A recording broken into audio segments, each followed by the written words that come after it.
Wali Kota Surabaya bersama Kapolres Pelabuhan Tanjung Perak Surabaya dan Dinas Perindustrian dan Tenaga Kerja Kota Surabaya menyegel gudang UD Sentosa Sil.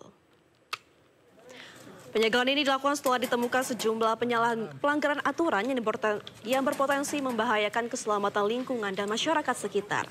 Menurut Wali Kota Surabaya, Eri Cahyadi, gudang milik Janhwa Diana ini menyalahi aturan karena tidak memiliki nomor induk berusaha atau NIB, serta tanda daftar gudang atau TDG. Padahal kewajiban memiliki TDG telah diatur dalam Permendak tentang penataan dan pembinaan gudang yang mewajibkan setiap pemilik gudang memiliki TDG. Karena itu kita dengan Pak Kapolres selalu melakukan koordinasi dan ternyata perusahaan apapun di Surabaya harus mentaati izin dan guyup tidak membuat gaduh. Dan ternyata perusahaan ini tidak ada tanda daftar gudangnya. Sehingga hari ini kami tutup. Kami sudah berkoordinasi dengan Kementerian. Pemirsa, aktor film Fahri Albar lagi-lagi berurusan dengan polisi. Putra musisi kawakan Ahmad Albar itu ditangkap di rumahnya di kawasan Jakarta Selatan atas kasus dugaan penyalahgunaan narkoba.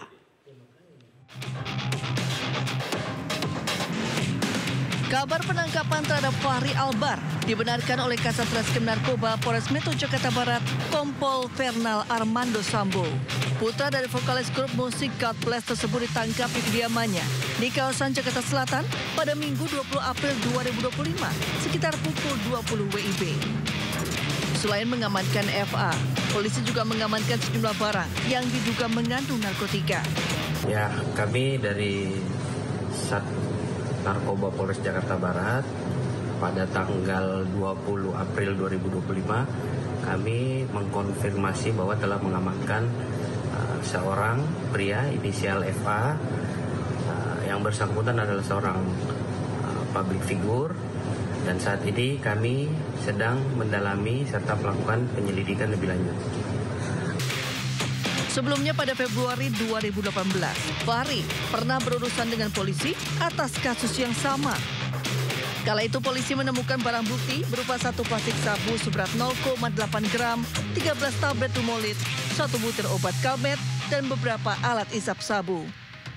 Fahri juga mengaku telah mengkonsumsi ganja sejak tahun 2015 dan sabu selama 1 tahun terakhir. Dalam vonis persidangan pada 10 Juli 2018 di Pengadilan Negeri Jakarta Selatan, hakim menyatakan Fahri bersalah dan harus menjalani rehabilitasi di RSKU Cibubur selama 7 bulan. Dari Jakarta, Miftah Fulkani, iNews melaporkan.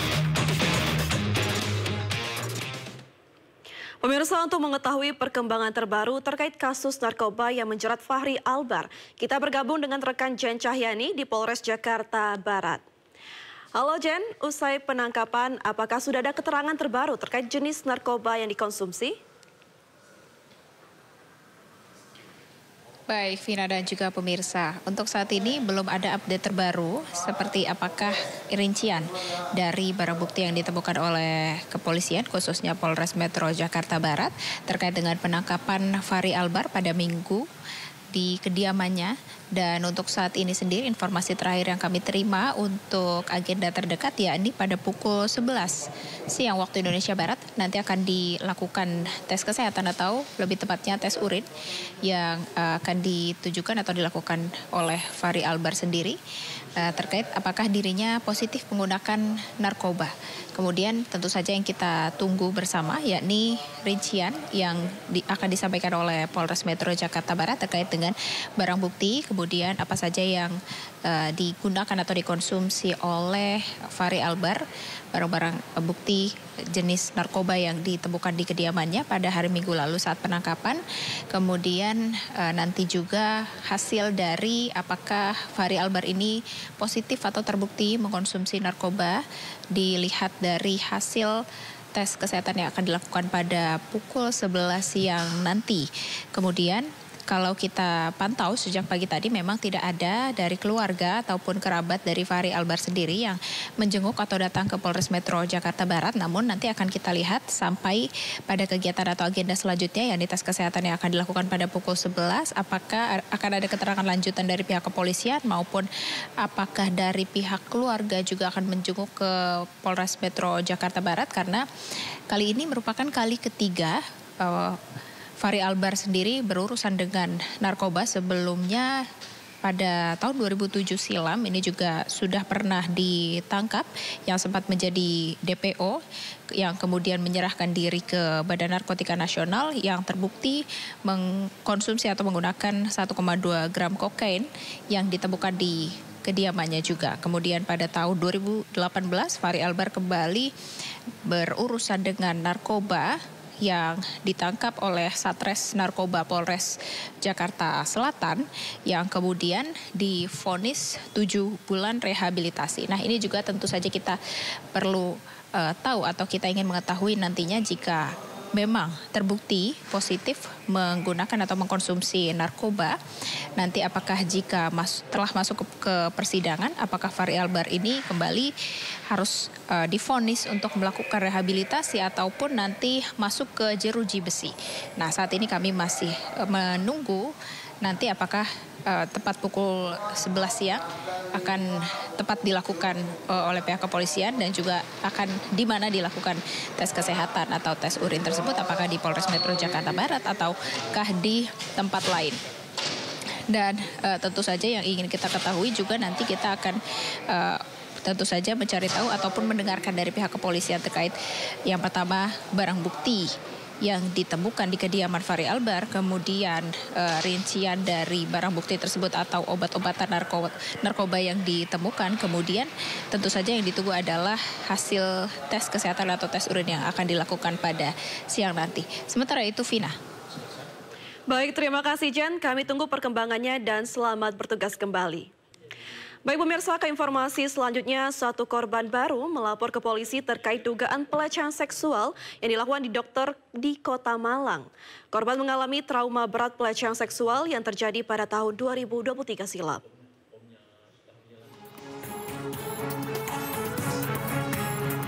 Didampingi kuasa hukum dari LBH Surabaya Pos Malang, korban masuk ke unit perlindungan perempuan dan anak Polresta Malang Kota untuk melakukan pengaduan. Kuasa hukum korban mengatakan kejadian dugaan pelecehan seksual dialami korban pada tahun 2023 saat berada di ruang IGD rumah sakit yang sama dan ditangani dokter yang sama, yakni Dr. Y. Saat itu korban mengeluhkan dirinya kelelahan. Hingga saat ini korban menyebut masih trauma, namun korban memberanikan diri melapor usai kasus pelecehan seksual viral di media sosial. Total ada 2 korban dari dugaan pelecehan seksual Dr. Y. Hingga saat ini kasus masih dalam tahap penyelidikan Satreskrim Polresta Malang Kota. Jadi sementara dugaan yang dilakukan oleh terduga pelaku ini yang disampaikan oleh korban kepada kami bahwa korban ini mengalami pelecehan seksual fisik yang mana seharusnya sebagai dokter di situ dia bisa menjalankan SOP sesuai dengan standar rumah sakit, tetapi ketika menyentuh area-area keintiman dari korban itu sendiri, terduga pelaku ini tidak memberikan istilahnya permohonan maaf atau permohonan izinnya terlebih dahulu untuk memeriksa dalam area-area keintiman itu. Sebelumnya viral di media sosial unggahan dari akun Instagram korban yang menceritakan pelecehan seksual oleh dokter IGD di Rumah Sakit Persada Malang pada September 2022. Korban baru berani bercerita setelah sejumlah kasus serupa muncul di media. Dari Malang, Jawa Timur, Denny Irwansyah, iNews melaporkan. Sementara itu pemirsa, polisi telah memeriksa 2 saksi terkait dokter dengan kasus dugaan pelecehan seksual di Kota Malang. Kedua saksi tersebut yakni teman korban dan pegawai rumah saksi Persada Kota Malang. Bahwa kemarin Satreskrim melaksanakan pemeriksaan terhadap saksi AK.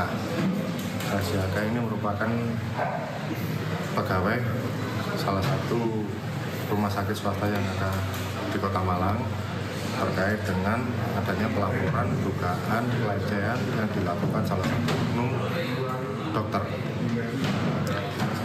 Berapa saksi total hari sampai saat ini?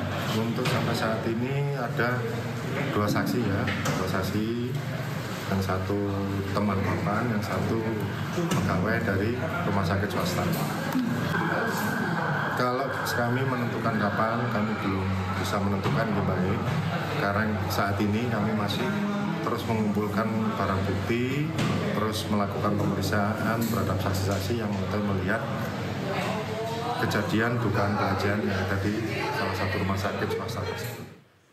Kepolisian Resort Garut, Jawa Barat menerima 3 laporan korban pelecehan seksual yang dilakukan oleh seorang oknum dokter kandungan. Korban pelecehan seksual kini berjumlah 5 orang.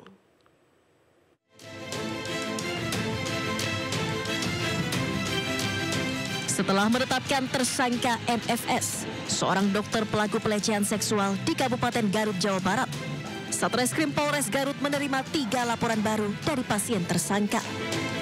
Setelah menerima 3 laporan tersebut, maka jumlah seluruh korban menjadi 5 orang. Kelima korban sudah dimintai keterangan mulai dari pemeriksaan psikologis hingga visum. Kelimanya menjadi korban pelecehan seksual yang dilakukan pada tahun 2024. Dari pengakuan seluruh korban, 1 korban diantaranya mengalami pelecehan seksual di luar jam praktek. Sementara dari kelima korban tersebut, 1 diantaranya merupakan pasien yang berada di video yang viral. Dari 5 pelapor ini, salah satunya adalah alhamdulillah salah satunya dari video viral yang tersebar luas. Beliaunya sudah mau melaporkan didampingi oleh suaminya. Laporan pertama yaitu dilakukan di luar praktek, yaitu di kos-kosan. Kemudian yang 4 korban 4 ini semuanya dilakukan di klinik tempat di mana dia praktek. Hingga saat ini Polres Garut masih membuka posko aduan terkait pelecehan seksual oleh oknum dokter kandungan. Dari Garut, Jawa Barat, Solihin Ainis melaporkan.